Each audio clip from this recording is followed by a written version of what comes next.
Doing Public Theology, or Applying Social Ethics to Public Life, is an introductory program to the nature and practice of public theology. It is a 6-session program exploring how we do theology in public, engaging public questions, and as applied social ethics. The realities of a religiously plural and secular world will provide a working context. The program, again, is introductory, and there is the intention of developing further learning possibilities, and indeed a further 9-session program is currently being delivered in Drumalis Retreat and Conference Centre in Larne. The program was hosted initially by Drumalis, and the content of the program has been published in book form, Doing Public Theology, an Introduction. There are 2 inputs or lectures to each session, and each input or lecture ends with a question or questions for interactive group discussion, which is an important part of engaging with this program. The program can be taken as 6 sessions, or it can be used as a 12-session, whichever is the more suitable. We begin by looking at what is public theology and clearing the debris. In a way, public theology is not new. The Irish School of Ecumenics Community Education programme that ran for about 16 years and still exists, though scaled down, was a public theology programme. It may have been called Education for Reconciliation, but it was public theology, or doing public theology, in the public square. Public theology is a new name for something not so new. It began to emerge in the 1980s and has been gathering traction ever since. It has now developed into a focused and disciplined practice and exists as an academic as well as a community practice. Public theology is what we do. It is a great deal more than an intellectual exercise. It is theology engaged with public issues and challenges. When sharing this Drumalis initiative with someone in the middle of a bookstore, they thought I would have trouble with the word theology. The assumption was that theology turns people off today. We might recognize an element of truth in that, but the experience some of us have had on the Ethical and Shared Remembering program, for example, dealing with the events of 1912 to 1922, with largely secular participants, we never needed to introduce theology. The secular participants did that, raising profound theological questions that were very much questions of theological ethics. There is perhaps the clue to public theology. It is about public or social ethics, and a secular society will engage with ethics, even theological ethics. The problem may not be with the word theology, but with public. And public may be the bigger problem for people of faith, because faith has become so privatized, so individualized, that the social or public seems foreign. I was interviewed some time ago by a Danish Lutheran journalist by telephone.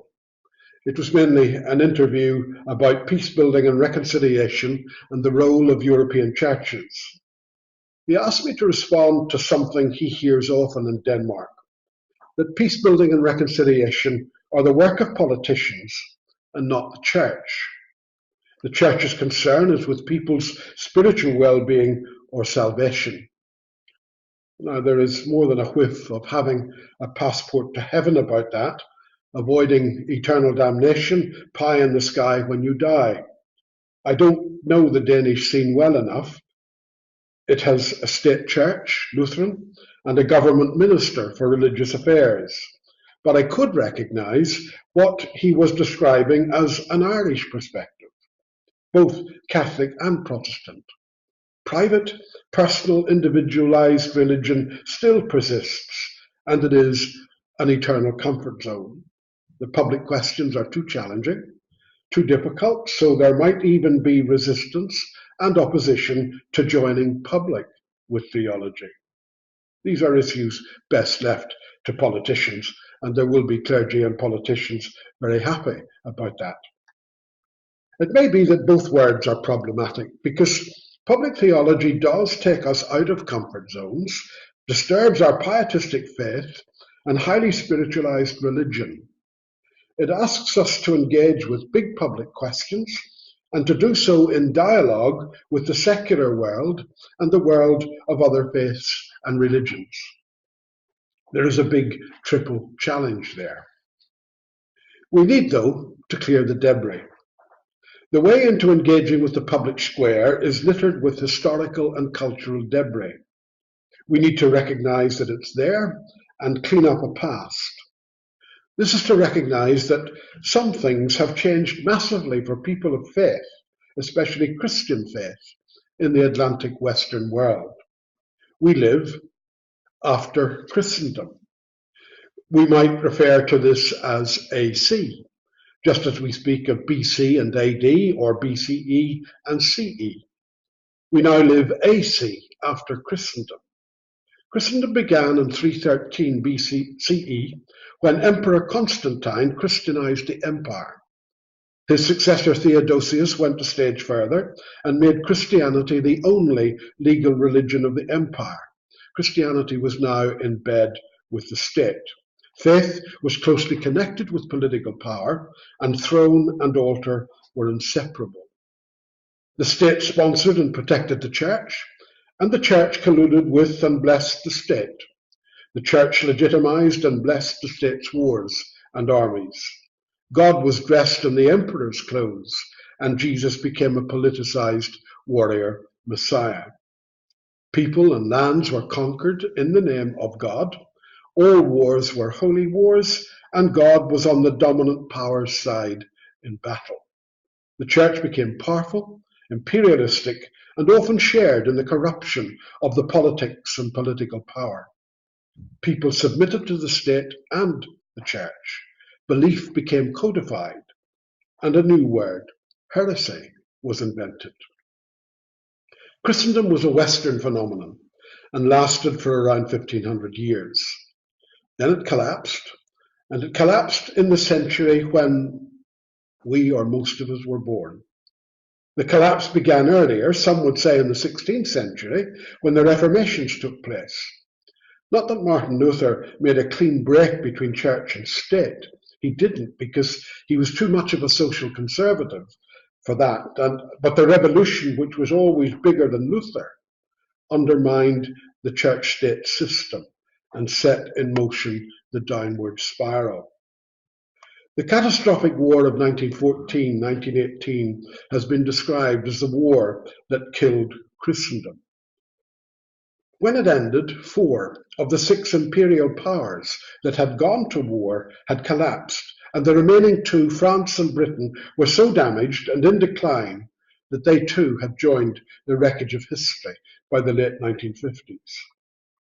The imperial Christianity also collapsed. The practice of Christian faith declined after World War I and accelerated after World War II. The churches were no longer powerful institutions. Their role in society, a dominant role, receded. Christendom, which some had always described as the fall of the church, has died in the 20th century. It took a bit longer to reach Ireland. But in the last 60 years, the Protestant and Catholic versions of Christendom have been in decline. Irish churches are very obviously not where they were 100 years ago. This is one of the good things about the decade of centenaries. We can see the power and influence of churches a century ago, the creation of confessional states, the effect of existing sectarianism, which was both religious and political. The power of the churches was in politics and political legislation, especially moral legislation. Like snow off the ditch, it has gone now. The politicization of religion, where Catholic was nationalist and Protestant was unionist, where Catholicism was nationalism at prayer and Protestantism was unionism at prayer, has gone, collapsed in a century.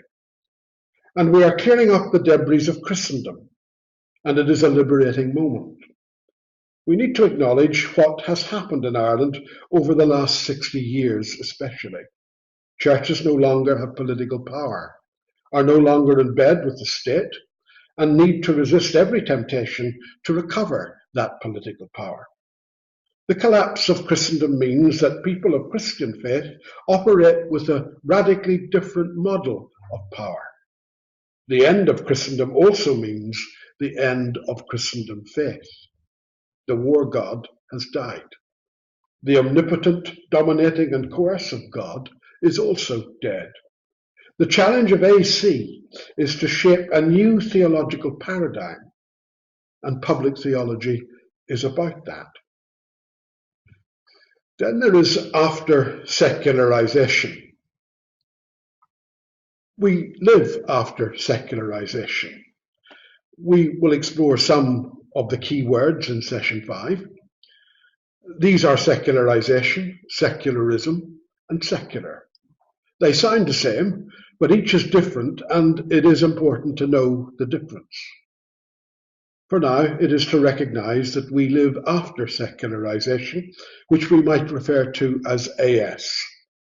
We have lived with the secularization thesis, which said that religion is on the decline, and as religion withdraws or is pushed from the public square, its influence will disappear, and religion will become a private matter.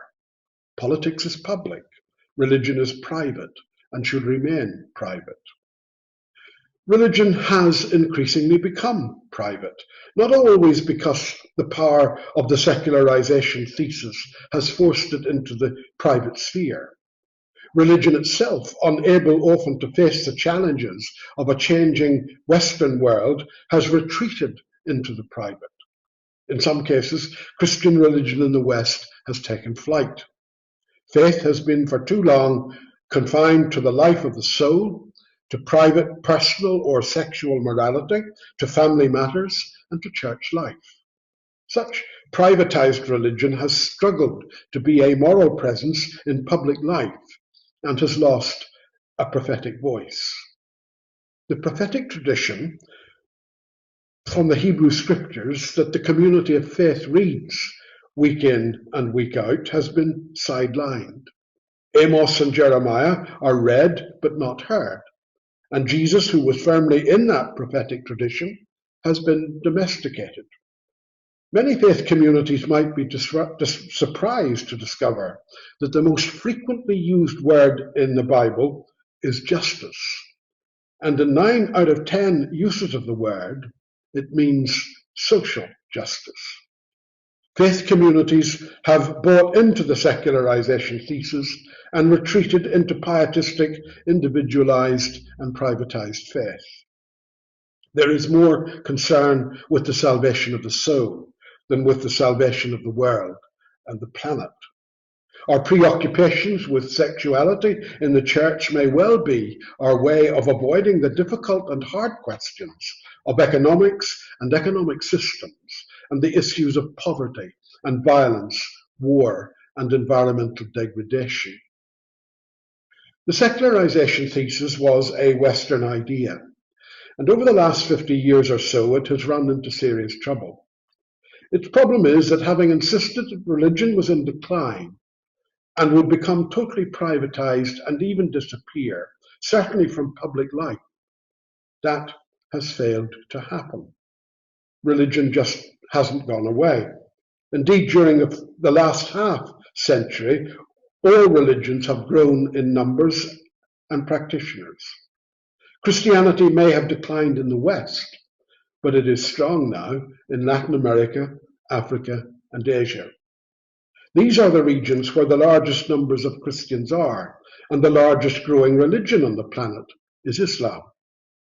It is suggested by some demographics that by 2050, the largest Christian population on the planet will be in China, and the largest Muslim population will also be in China. The secularization thesis, like Christendom, has collapsed. Furthermore, while secularity is here to stay and will no more be reversed than Christendom, it has failed to deliver salvation for the world, whether that salvation be understood as peace, justice, and environmental sustainability and healing. religion has actually returned to the public square. We do have to acknowledge that the refusal of religion to go away and the return to the public square is not all good. There is negative and positive, and we might use moral language to say that there is religion in the public square that is good and evil. There is still the perennial problem of religion and violence, religion and war. There are violent and extreme versions of Islam that run counter to the justice and peace that are as central to the Quran as they are to the Jewish and Christian Bible. There is also the opposite reality of religions as agents of justice and peace. We have to wrestle with AS, after secularization, with the question, why do some religious actors take up the gun through terrorism or civil war, while others promote democracy, human rights, and reconciliation? When we clear the debris of the collapse of Christendom and the secularization thesis, we can begin to face the challenge of public theology. What is it? And what does it mean in this post-Christendom, post-secularization world? Let's look at public theology being contextual. Christian theology is rooted in incarnation. By that is meant the faith affirmation of John's Gospel that the Word became flesh and lived among us. Something of the divine became human. We know the sacred through human embodiment. How else can we humans know anything of the sacred mystery except through and in our humanity? Jesus is the concrete embodiment of the divine. We too are embodiments of the sacred. We take seriously the incarnation as the clue to God and the clue to our humanity, and the model of our engagement with the life of the world in all its beauty and its brokenness. So we insist upon what has been described by Canadian theologian Douglas John Hall as the forum character of Christian faith and thought. Hall explains, the Christian gospel is not and must not be allowed to serve a flight from the world. On the contrary, it is a catalyst of a deeper and more committed worldliness. By world is meant, says Hall, the everyday, complicated, beautiful, ugly, and threatened world of our experience. When and where we are, it means, in short, our context. And this can only mean engaged, concrete, embodied action in the world, the public of our everyday experience. Faith, says Hall, is the grace-given courage to engage the world. Theology is a disciplined reflection and commentary upon faith's engagement. Theology, therefore, is contextual, and that by definition. This involves a critical dialogue between two realities. There is a past-present dynamic in that the dialogue engages with the past, which includes the biblical text and the living history of faith, its tradition, and the present experience of the particular context in which we are placed. What are the social dynamics and dynamics of social change taking place around us?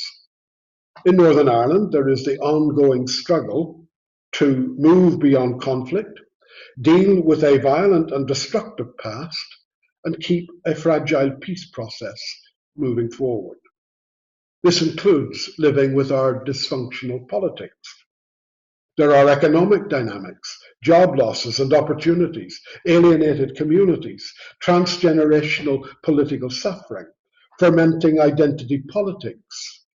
Brexit, with all its unknown and political and economic uncertainties, including constitutional uncertainties, not only in Northern Ireland, but in the UK. There is the bewildering advance of artificial intelligence and an equally bewildering gender spectrum, the all-pervasiveness of patriarchy and sectarianism, and a general social, political, economic, and ecological uncertainty. This is the worldliness with which faith engages, the context in which faith is faith, concrete and embodied. Public theology is contextual theology. Then again, public theology is global. Public theology is not just local. Nothing today is just local. It is global in its engagement and focus. There are global realities that impinge on living globally. The present may be a big hinge moment in history as we live through Anglo, Euro, and American decline and the rise of the East, especially China. We are in a process of Easternization, where power and wealth are moving west to east. In less than a couple of decades, China is likely to become the world's leading economic power, which will also mean the world's leading military power. The economic realities our local leaders already recognize, with offices already in China, and the Republic of Ireland's food and dairy products likely to outstrip its exports to Britain within a decade or so. The geopolitical shifts are enormous, and the balance of power is shifting in the world. When that happens, there is always the risk of insecurity and war. When one big power declines and another rises, there are tensions, conflict, and the possibility of violence and war, which makes Sino-American relations crucial in today's shifting world. Migrants, refugees, and immigrants will dominate our world for the foreseeable future. Environmental refugees will join economic refugees, and the once imperial West, rich in wealth, technology, and power, will be the promised land for many of these former colonists. There are the complex negatives and positives of globalization: climate change, eco-destruction, and global violence, refugees and migrants, which will remain a fact of life for decades to come. None of this is outside local, communal, and personal experience.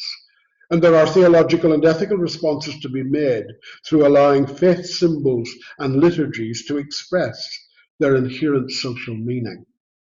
Public and contextual theology, in its global dimension, will require active dialogue partners elsewhere in the world, not just with Christian partners. Public and global theology will be both intra-Christian and inter-religious. It will be dialogue also with the secular. A global common good will need the shared ethical values of neighbor religions and human philosophical systems. Robert Schreiter, an American Catholic theologian, has said that globalization can best be understood as a transformation like the rise of ancient dynasties or modern nation states. This is a process of transformation, global in its scope. There are, of course, negatives, most of all in economic globalization, which itself needs radical reform. But there is more to globalization than economics. We are becoming a single planetary home, interrelated and interdependent as never before. Following Schreiter, globalization in this view, he says, is the shift that makes the world an extraordinarily complex yet singular place, and that invites a new Catholicity. If Catholicity really means here comes everybody, then we are a global household of life, sharing a common home and needing a dialogue of ethics and action. Public theology is global, needing to embody a global moral vision. Here are two questions for group discussion. First, in the return of religion to the public square, why do some religious actors take up the gun through terrorism or civil war, while others promote democracy, human rights, and reconciliation? And a second question, Have we fully acknowledged the change factors of the last 60 years in Ireland and adequately recognised the need for a more contextual and global theology?